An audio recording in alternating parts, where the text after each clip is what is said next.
사도신경으로 우리의 신앙을 고백하겠습니다. 전능하사 천지를 만드신 하나님 아버지를 내가 믿사오며 그 외아들 우리 주 예수 그리스도를 믿사오니 이는 성령으로 잉태하사 동정녀 마리아에게 나시고 본디오 빌라도에게 고난을 받으사 십자가에 못 박혀 죽으시고 장사한 지 사흘 만에 죽은 자 가운데서 다시 살아나시며 하늘에 오르사 전능하신 하나님 우편에 앉아 계시다가 저희로서 산자와 죽은 자를 심판하러 오시리라. 성령을 믿사오며 거룩한 공예와 성도가 서로 교통하는 것과 죄를 사하여 주시는 것과 몸이 다시 사는 것과 영원히 사는 것을 믿사옵나이다. 아멘. 함께 찬양으로 나아가도록 하겠습니다.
성령을 부르시면서 누군가가 생각이 나셨습니까? 어떤 사람의 얼굴이 혹시 떠오르셨습니까? 저는 성령님이 생각이 났습니다. 진짜 우리를 위하여서 중보하시고 우리의 마음을 다 아시고 우리 안에 내주하셔서 우리 안에 거하시는 성령님께서 정말 애타는 마음으로 내가 너를 위해서 기도한다, 내가 너를 위해서 중보한다, 그 누구보다도 우리의 예배를 기뻐하시고 기다리고 계시는 하나님께서, 성령님께서, 예수님께서 내가 너의 예배를 기다렸다고, 너의 마음이 지치고 무너지는 가운데에서도 너의 예배를 기다렸다고 하시는 성령님의 마음이 생각이 났습니다. 우리 시간에 이 예배가 정말 성령님의 중보하신 가운데, 성령님의 충만히 임하신 가운데, 정말 예수 그리스도의 보혈의 피를 통하여서 오직 하나님께만 드려진 예배가 되게 해달라고 우리 예배를 위하여서 같이 기도했으면 좋겠습니다. 기도하시겠습니다. 주님, 아버지, 이 예배가 주님께서 기다리시는 하나님, 저희의 마음이 다른 곳에 향하지 않게 하여 주시고, 하나님, 우리가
다 사망의 그늘에 앉아 죽어가고 있던 하나님의 백성이었습니다. 사실 저희가 고통의 멍에에 매고 울고 절망과 굶주림 속에 있던 저희들이었습니다.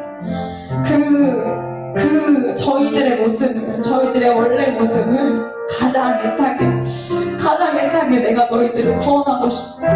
그 죽음의 그늘 가운데서 나오라고, 그 사망의 그늘 가운데서 이제 나오라고 선포하여 주신 분 예수 그리스도이십니다. 우리가 먼저 그 기쁨을 누려야 합니다. 우리가 먼저 다른 사람을 구원하고 다른 사람을 위해 중보하고 그거 하기 전에 우리가 먼저 그 기쁨을 누려야 합니다. 하나님께서 어떤 마음으로 애타게 우리를 부르셨는지, 하나님께서 우리가 살아나기를, 우리 주명교회 성도님들이 믿는 자들이 살아나기를 얼마나 되게 기다리셨는지를 먼저 느꼈으면 좋겠습니다. 우리 함께 기도하였으면 좋겠습니다. 하나님께 감사하다고, 하나님 제가 이렇게 예배드릴 수 있는 거, 사망의 그늘에서 벗어날 수 있게 된 거 다 주님의 은혜입니다. 주님 이렇게 찬양하고 예배드리고 기도할 수 있게 해주셔서 감사합니다 라고 우리 함께 기도하도록 하겠습니다. 함께 기도하시겠습니다. 주님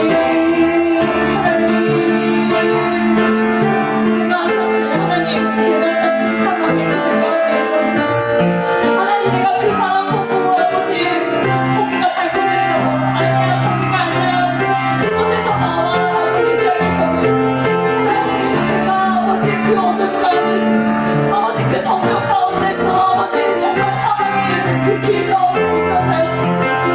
하나님께서 얼마나 애타게, 하나님께서 얼마나 엄청나게 아버지 나의 영혼이 살아나기를 바라셨는데, 하나님 아버지 주님, 제가 그 사람들을 아버지 하나님, 내가 다른 사람에게 전하기 전에, 아버지 그 복음을 전하기 전에, 아버지 나의 영혼 가운데, 아버지 나의 마음 가운데 그 복음이 살아서 아버지 정말 생명력이 되어서 하나님 나의 영혼을 살리고, 아버지 나의 영혼을 먼저 살리고, 아버지 나의 영혼이 정말 그 삶 가운데 생명 가운데로 나오고, 아버지 그 빛 가운데로 나오고 있으며, 아버지 그 기쁨을 충만히 누릴 수 있도록 하여 주옵소서.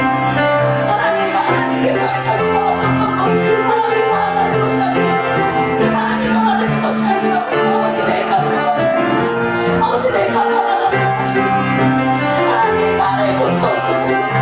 하나님 나를 고쳐주옵소서. 아버지 나를 변화시켜 주옵소서. 아버지 빛 가운데로 나를 다시 불러주옵소서.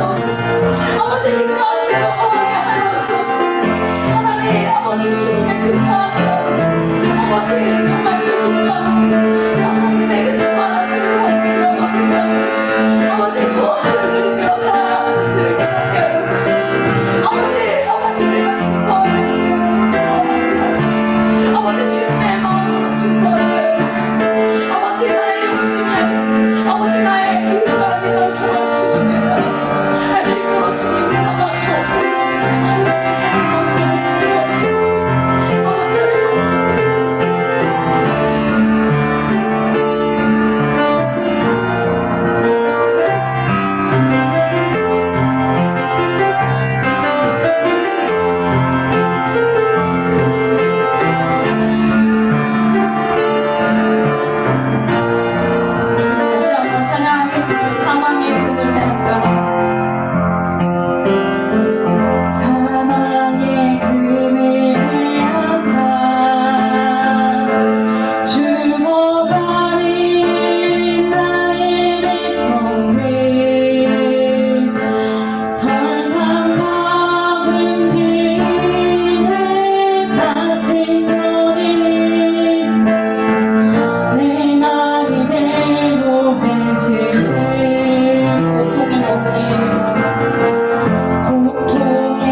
우리가 중보하는 영혼들 위하여서, 우리 가정을 위하여서, 직장을 위하여서, 또 이 땅을 위하여서 하나님, 이 황폐한 땅은 주님 고쳐주옵소서.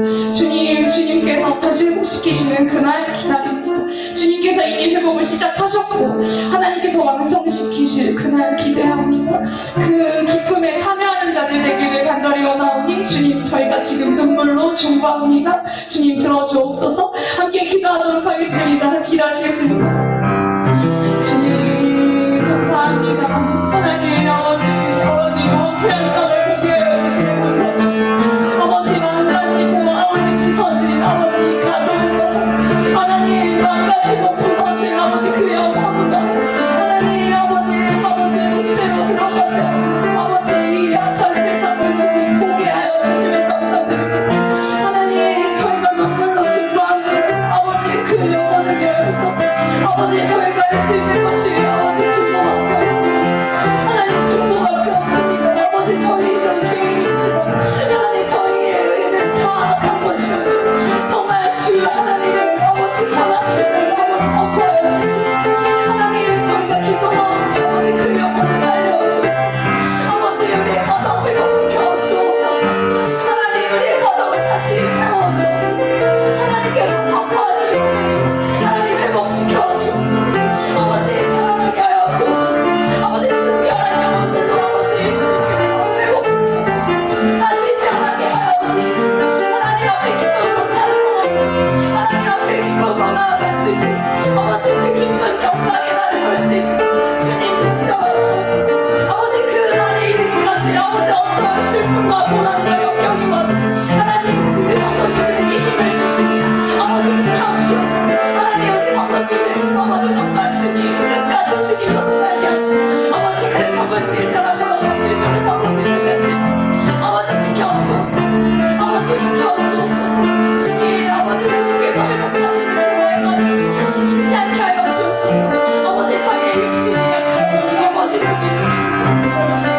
주님께서 정말 베풀어주시는 그 은혜를 아버지 함께 주님의 그 영광의 기쁨의 날에 참여하고 저희가 되기를 간절히 원합니다. 주님 아버지 저희의 믿음이 떨어지지 않게 하여 주시고 하나님 아버지 저희가 그날 정말 주님 나아가는 저희들이 되기를 원합니다. 주님의 그 영광의 기쁨을 간절히 원합니다. 주님 잡아주옵소서.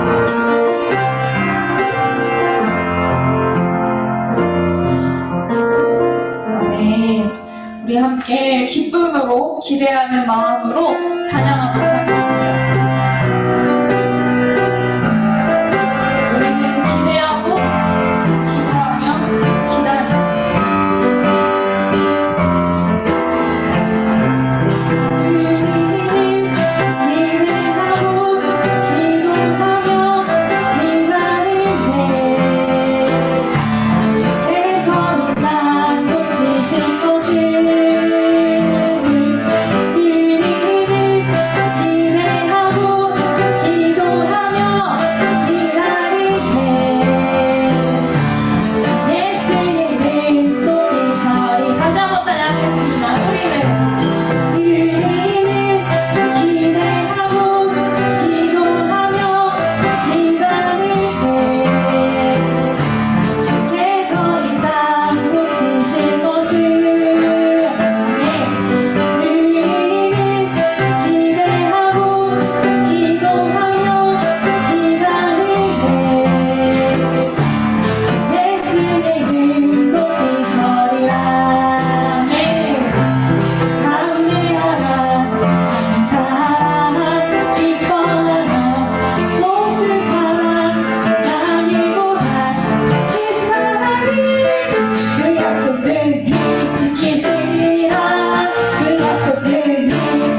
괴로울 때 주님의 얼굴 보라 마지막으로 찬양합니다.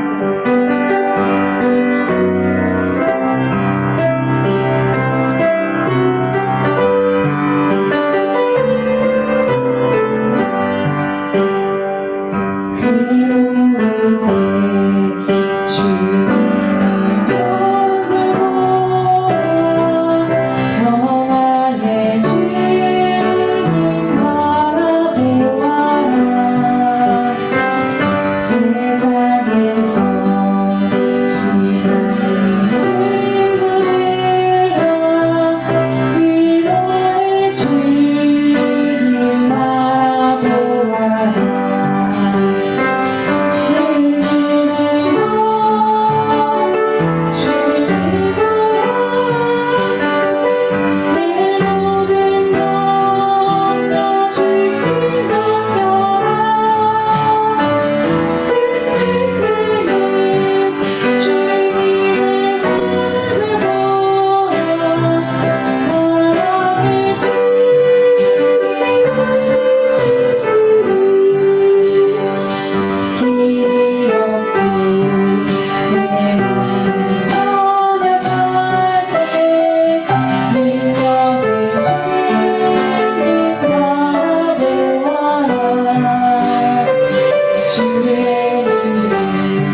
하나님 아버지 감사합니다.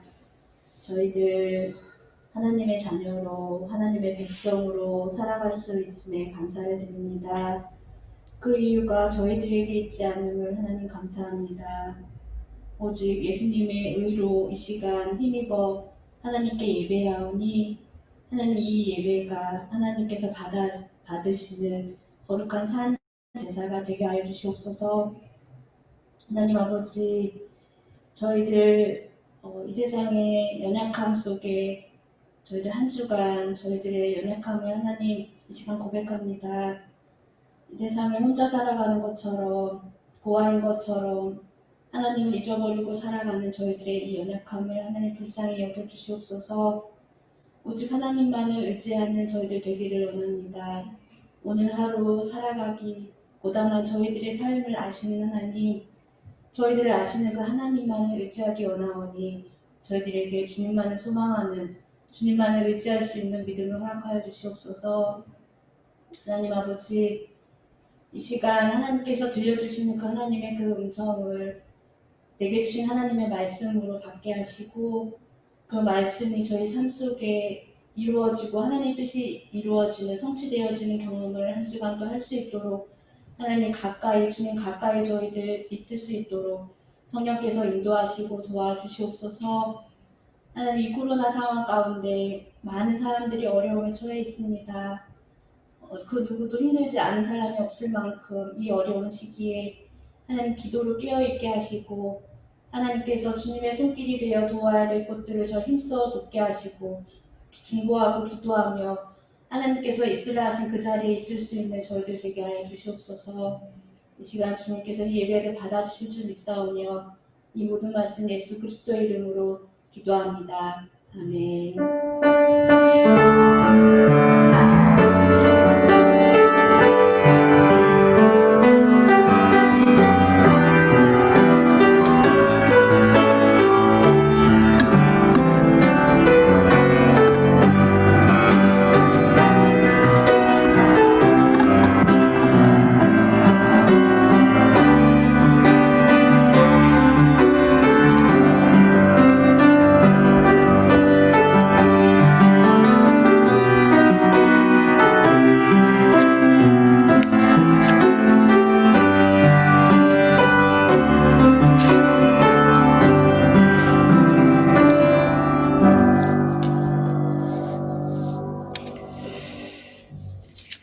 하나님께서 우리에게 주신 말씀은 마태복음 10장 16절, 17절 두 절 말씀 봅니다. 마태복음 10장 16절, 17절 우리 두 절만 같이 읽겠습니다. 같이 읽습니다. 시작. 보라, 내가 너희를 보냄이 양을 이리 가운데로 보냄과 같도다. 그러므로 너희는 뱀같이 지혜롭고 비둘기같이 순결하라. 사람들을 삼가라. 그들이 너희를 공회에 넘겨주겠고 그들이 회상에서 채찍질하리라. 아멘. 여러분, 오늘 본문은 예수님께서 제자들이 이리때 가운데 세상 가운데 양으로 살아갈 때 구체적으로 제자들을 누가 핍박하게 될지 말씀하고 계세요. 여러분, 가장 먼저 제자들을, 그리스도인들을 핍박하는 사람들은 누구일까요? 어떤 사람이 가장 먼저 제자들을, 그리스도인을 핍박할까요? 17절을 보면요, 제자들이 공회에 넘겨지고 회당에서 채찍질을 당한다라고 말씀하세요. 여러분, 공회는 이스라엘의 최고 통치기관, 권력기관이죠. 70명의 공회원으로 이루어져 있는 이 공회에서는 모든 종교 생활에 관한 문제를 다루고, 그리고 민사, 형사를 처리하고 벌금과 태형 등을 집행할 수 있었어요. 그리고 회당은 예배와 종교적인 모임을 갖는 공적인 장소였고, 그리고 율법을 가르치고 배우는 학교였어요. 그리고 사법적인 절차를 집행할 수 있는 곳이기도 했어요. 즉, 유대인들이 그들의 대표적인 공적 기관인 공회나 회당을 통해서 복음을 전하는 제자들을, 그리스도인들을 핍박한다는 거예요. 유대인들의 대표적인 공적 기관이 제자들을 핍박한다는 말은 개인적으로 또 사적인 감정으로 제자들을 미워하고 핍박하는 것을 넘어서서 유대 사회 전체가 그리스도인들을 제자들을 대적으로 간주한다는 말이에요. 예수님은 제자들을 가장 먼저 박해할 사람들이 바로 하나님의 선민이라고 자부하고 있는 유대인이라고 말씀하고 있어요. 여러분 지금 이 시대에도 그리고 앞으로도 참 그리스도인들은 참 제자들은 가장 먼저 공격을 받는 우리를 공격하는 그 대상이 세상이 아니라 여러분 교회라는 것을 알아야 돼요.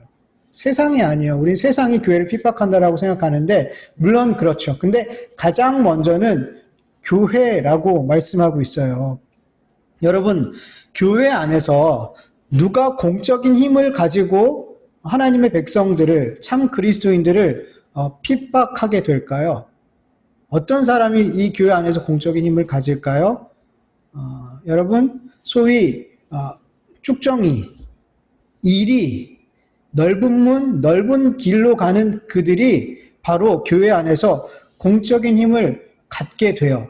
왜냐하면 그들이 다수에 속해 있기 때문이에요. 예. 여러분 질문할게요. 교회 안에 알곡이 많아요? 쭉정이가 많아요? 교회 안에? 양이 많아요? 염소가 많아요? 좁은 문으로 들어가는 자가 많아요? 넓은 문으로 들어가는 자가 많아요? 대답하기 난감하신가요? 여러분 구약의 말씀을 보면 다수가 하나님을 섬긴 것이 아니라 하나님을 섬긴 사람들은 늘 소수였죠. 여러분 노아 시대, 홍수 시대에 노아의 홍수 시대에 구원을 받은 자는 노아와 그 가족밖에 없었잖아요. 그렇죠? 소돔과 고모라 시대, 소돔과 고모라 그 땅에 누구만 살아남았어요? 롯과 그 두 딸만 살아남았어요.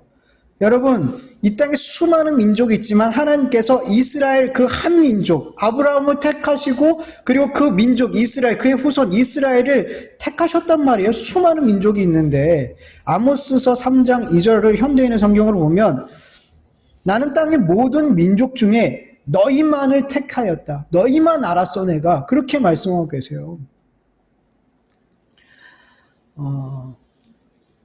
여러분 이스라엘도 마찬가지예요. 하나님의 선민이라고 다 하나님을 잘 섬기나요? 하나님의 택한 백성, 하나님을 섬기는 자로 택함 받은 그 이스라엘이 다 하나님을 잘 섬겼어요? 아니에요. 하나님을 마음을 다해 뜻을 다해 힘을 다해 목숨을 다해서 섬긴 사람은 그 이스라엘 가운데 또 소수였어요. 성경은 그들을 남은 자라고 얘기해요.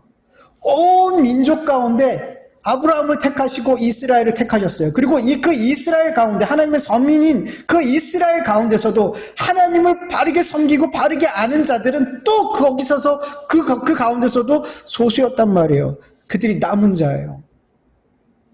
여러분 광야에서 이스라엘에게 하나님께서 광야의 이스라엘에 대해서 하나님께서 어떻게 말씀하셨냐면 고린도전서 10장 5절을 보면 그러나 그들의 다수를 하나님이 기뻐하지 아니하셨으므로 그들이 광야에서 멸망을 받았느니라.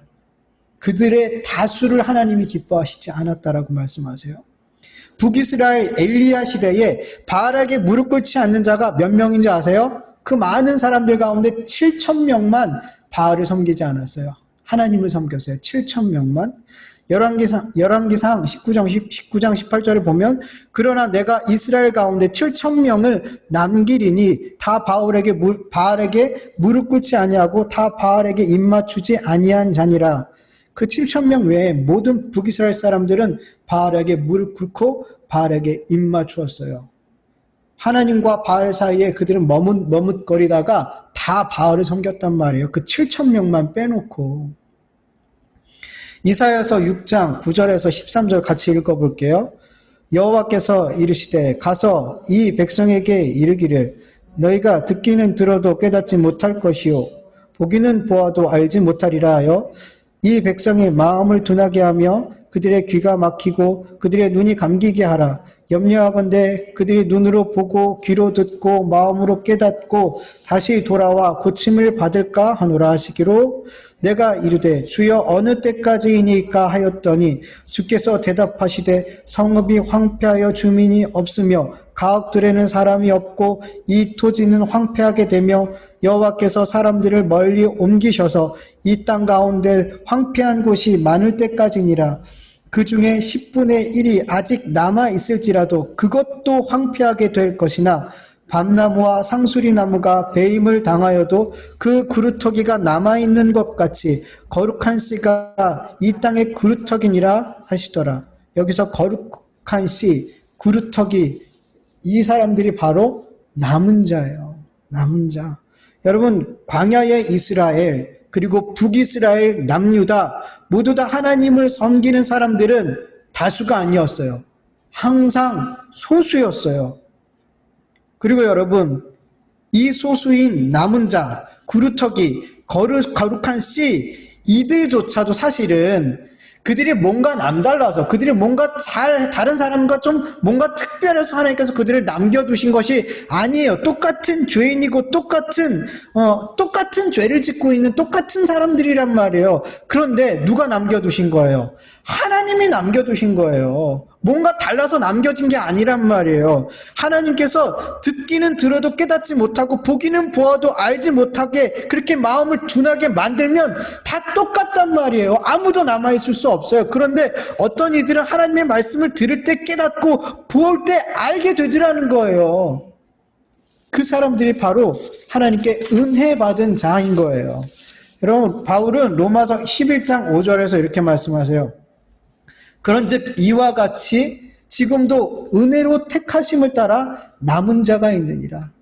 네, 그 앞에 엘리야 시대에 그 남겨진 7천 명의 그 비유를 들면서 지금도 그와 같이 은혜로 택하심을 따라 남은 자가 있다. 그 당시에도 은혜로 택하심을 자들이 남아있고 지금도 하나님의 은혜로 택함 받은 자들만 남은 자가 되더라는 거예요. 구약시대도 신약시대도 지금도 그리고 앞으로도 하나님의 은혜로 택하심을 받은 자, 그들이 남은 자인 거예요. 그리고 이 남은 자들에게만 하나님께서 그들에게 영화로운 면류관이 되시고 아름다운 화관이 되어 주시는 거예요.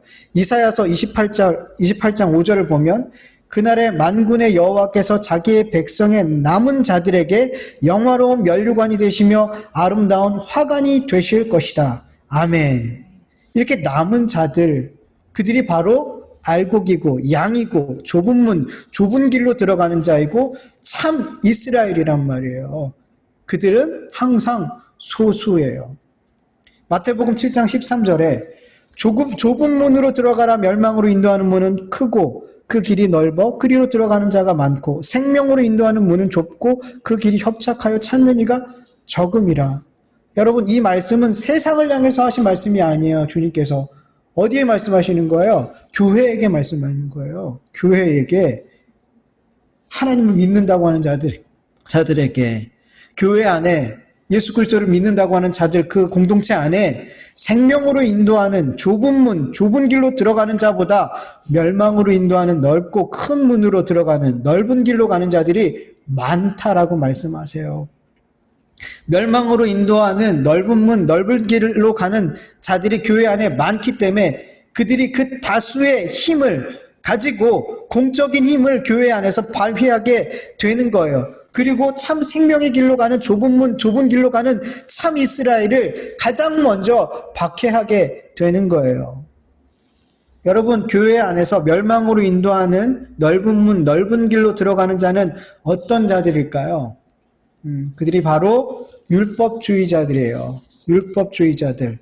여러분, 유대인들만 율법주의자들이 아니에요. 구약의 율법을 지키는 사람이라고 다 율법주의자가 아니에요. 그것이 율법주의자가 아니에요. 구약의 말씀을 지키는 자들이. 진짜 율법주의자들은 율법을 열심히 지키는 그 행위로 말미암아 내가 하나님 앞에 의롭다 여김을 받을 수 있는 사람들이에요. 하나님으로 말미암아 구원받고 예수 그리스도를 믿음으로 의롭다 여김을 받는 게 아니라 내 행위를 의지하는 그들, 내 행위로 말미암아 의롭게 되고 구원받을 수 있다라고 믿는 그들이 바로 율법주의자들이에요. 즉 구원은 하나님의 은혜와 사랑이 근거가 되어져 우리에게 거저주시는 선물이 아니라 내가 율법을 지킴으로 그 행위로 말미암아 얻게 되므로 구원의 주체가 하나님이 아니라 누가 되는 거예요? 나가 되는 거예요.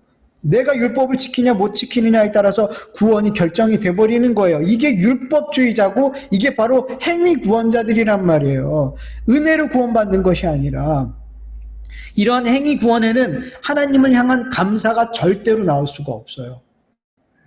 내 힘으로 구원받았기 때문에 내 열심으로 율법을 열심히 지킨 것에 대한 보수와 값으로 구원을 생각한단 말이에요. 이렇게 율법주의자들은 하나님을 구원을 주시는 주권자가 아니라 내가 열심히 율법을 행했을 때 천국의 문을 열어주는 문지기 정도밖에 되지 않은 거예요. 하나님은. 이렇게 율법주의자들은 하나님의 은혜와 사랑으로 이 땅에 오신 예수 그리스도를 믿음으로 구원을 받는다는 것을 믿지 않고 하나님께서 우리의 구원의 주 되심을 인정하지 않는 자들이에요. 그래서 무서운 거예요. 입술로는 인정하죠. 입술로는 주여 주여 부르죠. 그런데 그의 삶으로 부인해요. 여전히 그의 삶의 주체는 누구예요? 나예요. 주님 그러면 종으로 살아야 되는데 주님 그러면서 내가 여전히 주인으로 살고 구원의 주체도 여전히 나란 말이에요. 마태복음 15장 8절에 있는 말씀처럼 이 백성이 입술로는 나를 공경하지만 마음으로는 떠나 있단 말이에요. 입술로만 주여 주여, 입술로만, 삶으로는 아니에요. 정반대의 삶을 살아요. 자기의 고백과. 여러분 성경은 분명히 말씀하세요. 갈라디아서 2장 16절을 보면 사람이 의롭게 되는 것은 율법의 행위로 말미암음이 아니요 오직 예수 그리스도를 믿음으로 말미암는 줄 알므로 우리도 그리스도 예수를 믿나니 이는 우리가 율법의 행위로서가 아니요 그리스도를 믿음으로써 의롭다함을 얻으려 함이라. 율법의 행위로서는 의롭다함을 얻을 육체가 없느니라. 갈라디아서 3장 2절 내가 다만 너희에게 이것을 알려 하노니 너희가 성령을 받은 것은 율법의 행위로냐 혹은 듣고 믿음으로냐. 로마서 3장 20절 그러므로 율법의 행위로 그의 앞에 의롭다 하심을 얻을 육체가 없나니 율법으로는 죄를 깨달음이라. 로마서 3장 28절 그러므로 사람이 의롭다 하심을 얻는 것은 율법의 행위에 있지 않고 믿음으로 되는 줄 우리가 인정하노라. 디도서 3장 5절 우리를 구원하시되 우리가 행한 바 의로운 행위로 말미암지 아니하고 오직 그의 긍휼하심을 따라 중생의 씻음과 성령의 새롭게 하심으로 하셨나니. 여러분 너무너무 많아요. 우리가 율법으로 구원받을 수 없음이 너무너무 명백하게 성경은 수없이 기록하고 있단 말이에요. 그거 아니야 라고 율법으로 네 행위로 구원받을 수 없어 라고 말씀하고 있어요. 그래서 하나님께서 율법 외에 다른 의 그것을 우리에게 주셨어요. 다른 의가 뭐예요? 예수 그리스도. 로마서 3장 21절에서 26절 같이 읽어볼게요. 이제는 율법 외에 하나님의 한 의가 나타났으니 율법과 선지자들에게 증거를 받은 것이라. 곧 예수 그리스도를 믿음으로 말미암아 모든 믿는 자에게 미치는 하나님의 의니 차별이 없느니라. 모든 사람이 죄를 범하였음에 하나님의 영광에 이르지 못하더니 그리스도 예수 안에 있는 성령으로 말미암아 하나님의 은혜로 값없이 의롭다 하심을 얻은 자 되었느니라. 이 예수를 하나님의 그의 피로써 믿음으로 말미암는 화목제물로 세우셨으니 이는 하나님께서 길이 참으시는 중에 전에 지은 죄를 관가하심으로 자기의 의로우심을 나타내려 하심이니 곧 이때에 자기의 의로우심을 나타내사 자기도 의로우시며 또한 예수를 믿는 자를 의롭다 하려 하심이니라. 예수 그리스도를 믿는 자마다 죄 용서함을 받고 하나님 앞에 값없이 의롭다 여김을 받고 구원을 받는 거예요. 구원을 받는 데 있어서 내 행위가 1%라도 기여를 할 수 있다라고 생각한다면 그 사람이 바로 율법주의자예요. 구원은 100% 하나님의 은혜와 사랑으로 거저받는 선물인 줄 믿으시길 바라요. 여러분 우리의 행위에는 가망이 없어요. 기여할 수 없단 말이에요. 그 어떤 것도.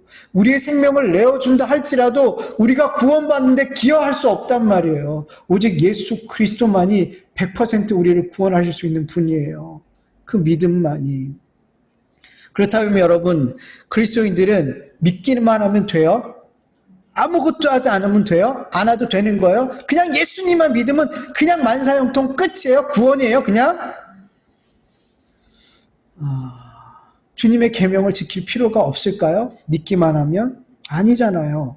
요한복음 14장 15절 너희가 나를 사랑하면 나의 계명을 지키라. 요한일서 2장 4절 저를 아노라 하고 그의 계명을 지키지 아니하는 자는 거짓말하는 자요 진리가 그 속에 있지 아니하고. 요한일서 5장 3절 하나님을 사랑하는 것은 이것이니 우리가 그의 계명들을 지키는 것이라. 그의 계명은 무거운 것이 아니로다. 요한계시록 14장 12절 성도의 인내는 여기 있나니 너희는 하나님의 계명과 예수의 믿음을 지키는 자들이라. 어디 믿기만 하면 돼? 물론 맞아요. 믿으면 돼요. 근데 반드시 여러분 성령님을 통해서 예수 그리스도 안에 있는 그 하나님의 사랑과 은혜를 진짜 알고 믿고 만난 자들은 반드시 하나님을 예수 그리스도를 사랑하는 삶을 살 수밖에 없단 말이에요. 예, 누군가를 진정으로 열심으로 사랑하면 그 사랑이 반드시 내 삶 속에 나타난단 말이에요. 그 사랑의 행위가 나오게 된단 말이에요. 사랑하지 않는데 어떻게 가만히 있을 수 있어요? 그 가만히 있으면 어떻게 되는 거예요? 사랑하는데 가만히 있으면 병나는 거예요. 병나는 거예요. 상사병 걸리는 거예요. 사랑하는데 내가 그 사람을 위해서 아무것도 할 수 없으면 병나 죽는 거예요. 사랑하면 반드시 그것이 내 삶으로 나오게 되는 거예요. 예수님을 사랑하고 있다면, 그 하나님을 사랑하고 있다면, 그 사랑이 어떤 사랑인지 알아서 내가 하나님을 정말 사랑할 수밖에 없게 된다면 반드시 그것은 우리의 삶에서 나타나게 돼 있어요. 뭘로 나타나요? 주님의 계명을 지키는 삶으로 내가 주님을 사랑하는 것이 나타나게 돼 있는 거예요. 예, 그것이 믿는 사람의 삶이에요. 진짜 믿음을 갖고 있는 사람의 삶이에요.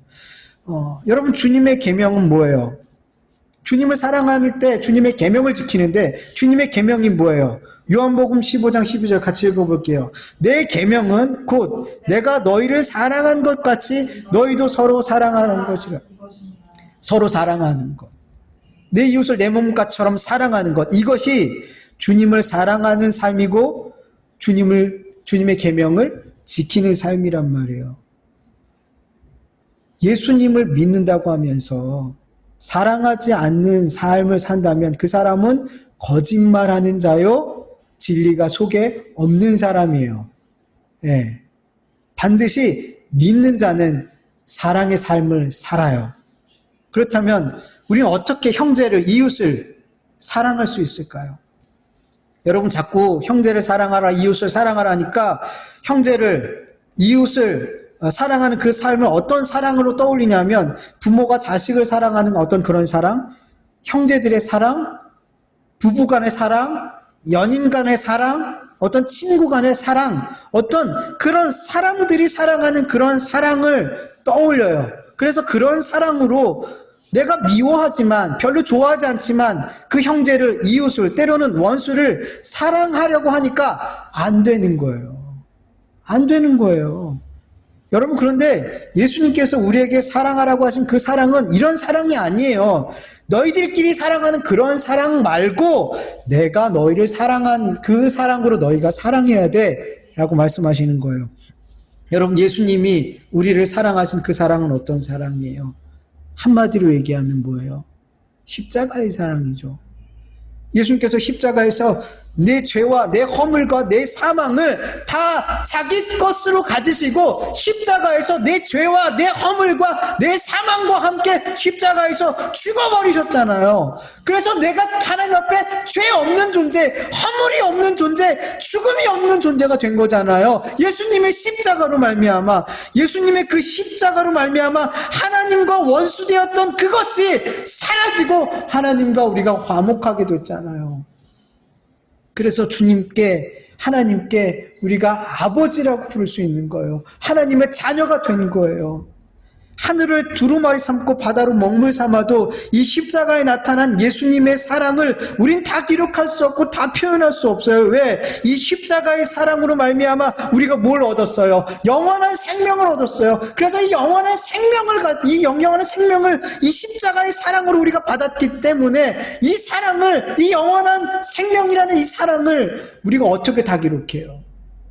바닷물이 마를 때까지 찍어서 붓으로 그 사랑을 써도 다 기록 못해요. 이 사랑은 영원한 사랑이니까. 그 영원한 사랑을 십자가에서 우리는 받았으니까.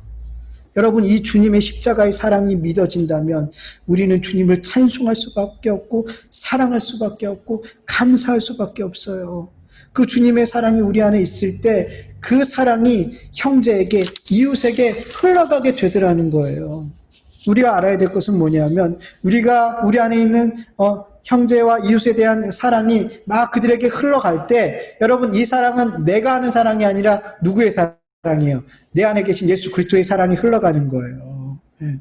내가 형제를 사랑하려고, 이웃을 사랑하려고, 원수를 사랑하려고 애쓰고 힘쓴다고 해서 사랑해지는 게 아니에요.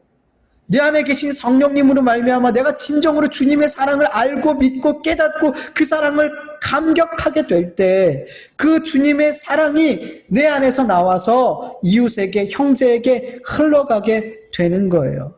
그리고 결국엔 우리는 이 사랑의 삶을 삶으로 하나님의 계명을 지키는 자, 주님의 계명을 지키는 자가 되더라는 거예요. 여러분, 결국 주님께서 명령하신 사랑의 삶은 내 의지와 노력과 결단으로 사라질 수 있는 것이 아니라 주님의 사랑을 내가 알고 믿을 때, 그 주님의 사랑이 내 안에 있을 때 그 사랑이 나로 사랑하게 하시고 그 사랑이 하나님의 계명을 지키게 하는 거예요. 결국엔 이것 역시도 하나님의 은혜고 선물이에요. 사랑의 삶 역시도. 그렇다면 구체적으로 내 이웃을 내 몸처럼 사랑하는 삶은 어떻게 내 삶에서 나오게 되는 걸까요? 여러분, 먼저 물어볼게요. 나를 사랑하는 삶이 뭐예요?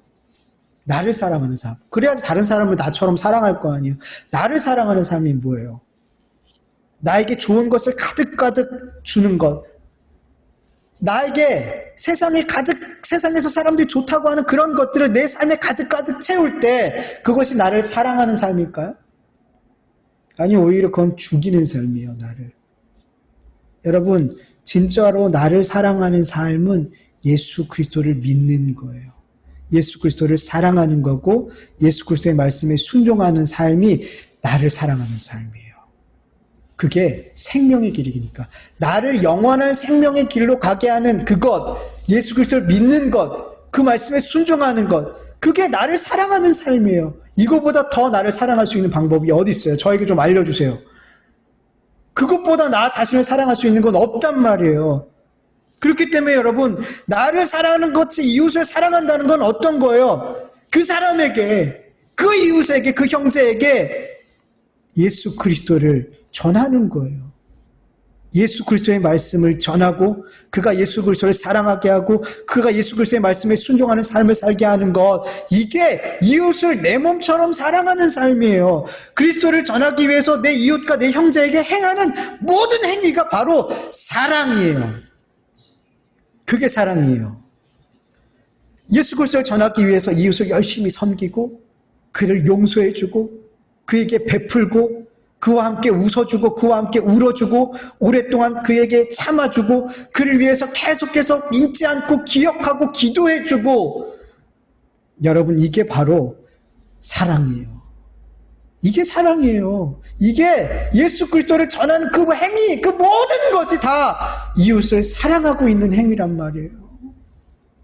여러분, 형제와 이웃을 연인처럼, 마치 연인을 사랑하는 것처럼, 부모가 자식을 사랑하는 것처럼, 우정, 친구와의 우정처럼 그렇게 사랑하지 못한다고 여러분 괴로워하지 마세요. 주님이 사랑하라고 하신 사랑은 그런 사랑이 아니에요. 그거 아니란 말이에요. 근데 우리 자꾸 그런 식의 사랑을 하려고 그런단 말이에요. 그리고 좌절해요. 우리 못해요. 우리 그렇게 못해요. 우리는 우리를 좋아하는 사람을 사랑하고 우리에게 잘하는 사람을 사랑할 수밖에 없어요. 우리의 사랑은 그런 사랑이에요. 그렇게 못한단 말이에요. 우리는 원수에게, 우리에게 못하는 사람들에게. 그러나 우리가 할 수 있는 사랑이 있어요. 예수 그리스도를 전하는 거예요. 그게 주님이 요구하시는 참 나를 사랑하는 것 같이 이웃을 사랑하는 삶이라는 거예요.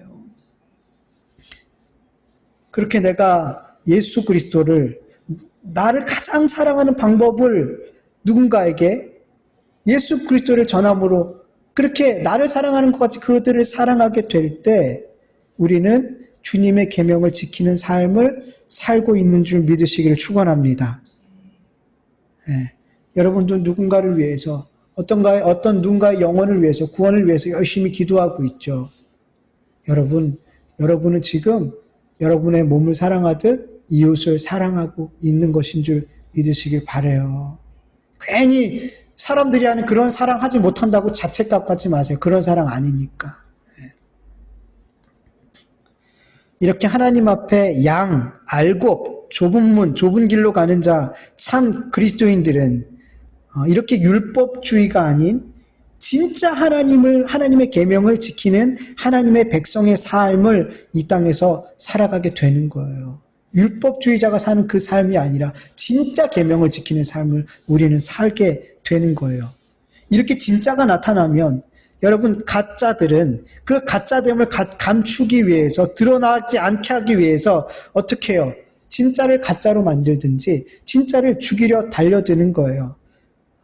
그래야지 진짜 행세를 할 수 있으니까 계속해서.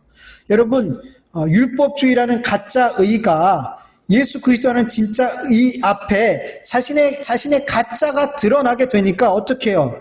예수 그리스도를 십자가에 못 박아 죽이더라는 거예요. 예수 그리스도를 따르는 제자들을 핍박하더라는 거예요. 그래야 율법주의가, 그 가짜가 진짜 노릇을 계속할 수 있으니까. 지금 교회도 마찬가지예요. 내 의로 구원을 받을 수 있다는 믿음, 내 행위로 구원에 조금이라도 기여할 수 있다는 믿음, 예수님도 믿지만 내 행위도 믿는 믿음, 이 모든 것은 가짜이고 가짜 구원이에요. 가짜 의예요. 이 가짜 의, 가짜 믿음, 가짜 구원을 갖고 있는 다수의 사람들이 교회 안에서 공적인 힘을 가지고 진짜 의, 진짜 믿음, 진짜 구원을 갖고 있는 참 하나님의 백성들을 반드시 핍박하게 돼요. 그 가짜들이 진짜를 더 가장 먼저 알아본단 말이에요. 알아본단 말이에요. 그래서 과거에도 그렇고 지금도 그렇고 앞으로 점점 더 두드러지게 교회 안에 일어나는 이런 일들이 일어나게 될 거예요. 여러분, 우리가 과거를 보면 알잖아요. 기독교인들을 누가 핍박했어요? 같이 한 하나님을 믿고 있는 유대인들이 핍박했단 말이에요. 가장 먼저. 여러분, 종교개혁자들을 누가 핍박했어요? 가톨릭이 핍박했잖아요. 왜 핍박했어요? 가짜니까. 가짜니까. 여러분, 그 당시 가톨릭이 얼마나 부패했어요? 그들은 행위 구원을 외쳤어요. 하나님도 믿어야 되지만 너희들이 선한 삶을 살지 못하면 너희들 천국 못 가. 결국엔 이거 뭐예요? 율법주의예요. 행위 구원이에요. 지독한 세속주의에 있었고, 성상을 숭배했고, 성직을 매매했고, 성적인 그렇게 거룩을 외치면서 뒤로는 성적인 타락으로 얼마나 많은 고아원이 생겼어요? 면죄부로 예수 그리스도의 십자가를 대신했잖아요. 너희들 돈 내면 이 면죄부 갖고 죄 용서 받을 수 있어. 이건 예수 그리스도의 십자가를 모욕하는 거예요. 이런 가짜들이 진짜가 나타나니까 다 죽여버리려고 하는 거예요. 그래야지 자기들이 계속 진짜 행세를 할 수 있으니까. 그렇게 해서 탄생한 게 그 가톨릭에서, 그 가짜에서 알곡이 있었잖아요. 항상 알곡은, 남은 자는 항상 하나님께서 준비해 두셨어요. 그 남은 자, 종교개혁자들로 말미암아 개혁교회가 탄생하게 됐잖아요. 근데 여러분, 어때요? 이 개혁교회, 지금 이 수많은 개혁교회, 여러분 어떻게 돌아가고 있어요? 가톨릭의 전초를 밟고 있어요, 여러분. 그 말은 곧 진짜를 박해하는 교회가 될 거라는 거예요. 유대인들이 그리스도인을 박해했던 것처럼, 가톨릭이 종교개혁자들을 박해했던 것처럼, 기독교를 박해했던 것처럼, 또 지금의 교회들이 반드시 교회 안에 있는 진짜를 박해할 날이 지금도, 과거에도 했고 지금도 그렇게 참 그리스도인을 박해하고 있고, 앞으로는 그런 현상이 더 두드러지게 일어나게 될 거예요. 반드시 그렇게 될 거예요. 그래서 여러분, 성경에서는 성전에서, 교회에서 하나님의 심판이 가장 먼저 임하게 된다라고 말씀하고 계시는 거예요. 에스겔서 9장 3절에서 6절까지 한번 같이 읽어보죠. 시작. 이스라엘의 하나님의 영광이 이제까지 머물러 있던 그룹에서 떠올라 성전 문지방으로 옮겨갔다. 그는 못이 옷을 입고 허리에 서기관의 먹통을 찬 그 사람을 부르셨다. 주님께서 그에게 말씀하셨다. 너는 저 성읍 가운데로 곧 예루살렘으로 두루 다니면서 그 안에서 일어나는 모든 역겨운 일 때문에 슬퍼하고 신음하는 사람들의 이마에 표를 그려 넣으라. 또 그는 내가 듣는 앞에서 다른 사람들에게 말씀하셨다. 너희는 저 사람의 뒤를 따라 성읍 가운데로 돌아다니면서 사람들을 쳐서 죽여라. 불쌍히 여기지 말고 가엾게 여기지도 말아라. 노인과 젊은이와 처녀와 어린아이와 부녀들을 다 죽여 없애라. 그러나 이마에 표 있는 사람에게는 손을 대지 말아라. 너희는 이제 내 성소로부터 시작하여라. 그러자 그들이 성전 앞에 서 있던 장로들부터 죽이기 시작하였다. 베드로전서 4장 17절 같이 읽을게요. 시작. 하나님의 집에서부터 심판이 시작할 때가 되었기 때문입니다. 심판이 우리에게서 먼저 시작되면 하나님의 복음에 순종하지 않는 자들의 마지막은 어떠하겠습니까? 아멘. 여러분, 하나님의 집에서, 성전에서부터 하나님의 심판이 시작이 되어 그 이유 중 하나는 하나님의 남은 자를, 참 그리스도인들을 가장 먼저 그들이 박해했기 때문이에요. 여러분, 참 그리스도인이라면 다른 곳이 아니라 교회에서 가장 먼저 핍박을 받게 될 줄 믿습니다. 앞으로 점점 그럴 날이 더 많이, 더 보편적으로 다가오게 될 거예요. 이런 일들이. 앞으로 점점 양떼는 방치하고 양떼가 아닌 자기만 먹이는 목자들이 더 많아질 것이고, 양의 탈을 쓴 이리들, 거짓 선지자들이 더 많이 일어나 많은 사람들을 속이고 유혹할 것이고, 그리고 사람들은 바른 교훈을 받지 않으려 하고 귀를 즐겁게 하는 말만 들으려고 자기의 욕심에 맞추어서 스승들을 모아들일 거예요. 이건 제 말이 아니라 성경에 있는 말씀들이에요. 그렇기 때문에 교회 안에서 참 그리스도인들은, 진짜 제자들은 자기의 행위를 의지하는 자들과 자기만 먹는 목자들과 거짓 선지자들과 바른 교훈을 받으려 하지 않는 가짜들의 핍박을 받을 수밖에 없는 거예요. 물론 모든 교회가 그렇게 되는 건 아니죠. 분명 예수 그리스도께서 여전히 교회의 머리가 되시고 대부분의 성도들의 머리가 되어주셔서 은혜와 진리로 충만한 교회들이 분명히 남아있을 거예요. 그렇게 구루터기처럼, 거룩한 씨처럼 하나님께서 그런 교회들을 남겨두실 거예요. 그러나 많은 교회가 참 그리스도인을 박해하는 그런 현상은 점점 보편화될 거예요. 당연하게 될 거예요. 역사가, 기독교의 역사가 그렇게 말하고 있잖아요. 그리고 앞으로 그 일은 반드시 이루어질 거란 말이죠. 그래서 이런 현상이 올 때 우리는 이상한 일 당하는 것처럼 그렇게 이상하게 여기지 않아도 돼요. 당연한 일이에요. 당연한 일이에요. 때문에 참 그리스도인들은 끝까지 주님 앞에 깨어 있어야 돼요. 끝까지 인내해야 돼요. 끝까지 뱀같이 지혜롭고 비둘기같이 순결해야 돼요. 우리 안에 계신 주님께서 결코 우리를 혼자 두시지 않으시고 끝까지 함께 하시는 가운데, 그 모든 가짜들 가운데 진짜로 살아가게 하실 줄 여러분 믿으시길 바라요. 여러분, 지금 당장은 아닌 것 같죠? 여러분, 항상 갑자기 와요. 해산할 여인이 그 아이를 낳을 고통이 갑자기 찾아오는 것처럼, 주님의 날이 갑자기 오는 것처럼, 여러분, 이런 날도 여러분 갑자기 오게 되는 거예요. 그래서 어떻게 해야 돼요? 항상 깨어 있어야 되는 거예요. 주님이 우리를 끝까지 붙들어 주실 거예요. 여러분, 깨어 있길 바라요. 올해가 맞춰졌고 또 내년이 또 조금 한 주만 지나면 또 새로운 한 해가 되잖아요. 이렇게 한 해 한 해 지나가면 지나갈수록 우리는 주님이 갖고 오심을 더 느끼게 될 거예요. 여러분, 깨어 있어야 돼요. 우리 주님께 모든 성도들이 깨어 있기를 간절히 축원합니다. 우리 같이 말씀을 기억하면서 잠깐 기도하도록 하겠습니다.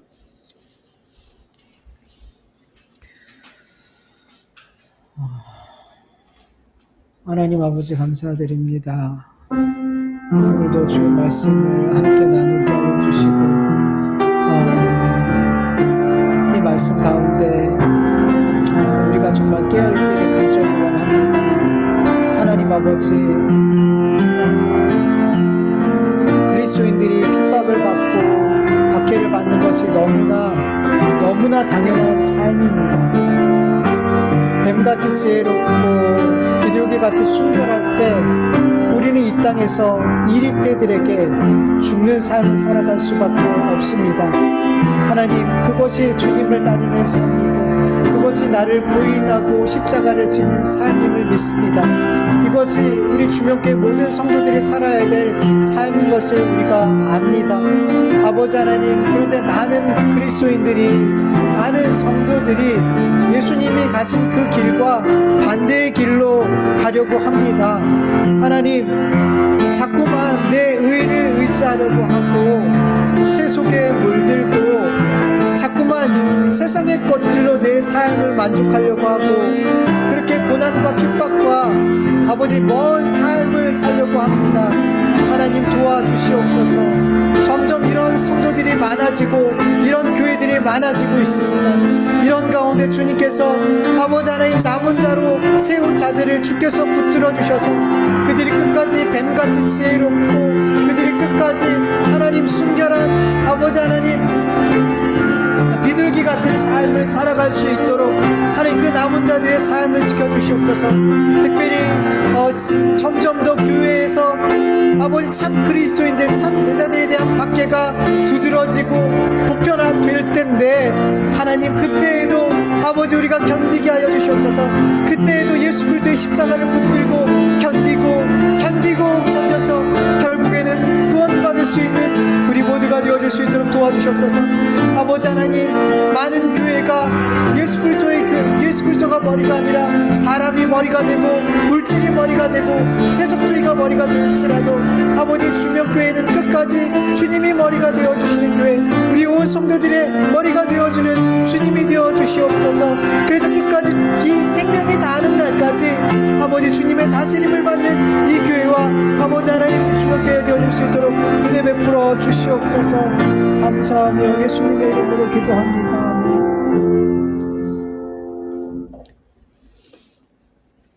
하나님 아버지, 감사합니다. 오늘도 주의 말씀을 듣게 하여 주셨사오니 아버지, 이 말씀이 우리 속에 깨달아지고 이해되고 믿어지게 하여 주시옵소서. 듣긴 들어도 깨닫지 못하고 보긴 보아도 알지 못하는 그런 하나님의 심판이 우리에게 임하는 것이 아니라 이 모든 것이 다 깨달아지고 알아져서 하나님, 우리가 바로 남은 자가 되어줄 수 있도록 역사하여 주시옵소서. 이제는 우리 주 예수 그리스도의 은혜와 하나님의 다하심이 없는 사랑하심과 성령님의 인도하심과 교통하심과 충만하심이 이 땅에서 양으로 알곡으로 좁은 문, 좁은 길을 가는 남은 자의 삶을 살기를 간절히 원하는 하나님의 자녀들 위에, 그 가정과 그 일터 위에, 교회 위에 이제로부터 영원토록 함께할지어다. 아멘.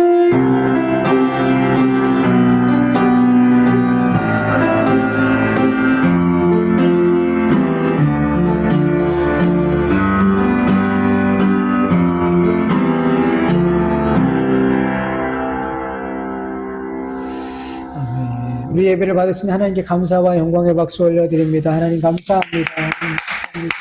우리 예배를 받아주시고 아버지, 우리 또 이 말씀 가운데 승리하여 주셨으니 감사합니다.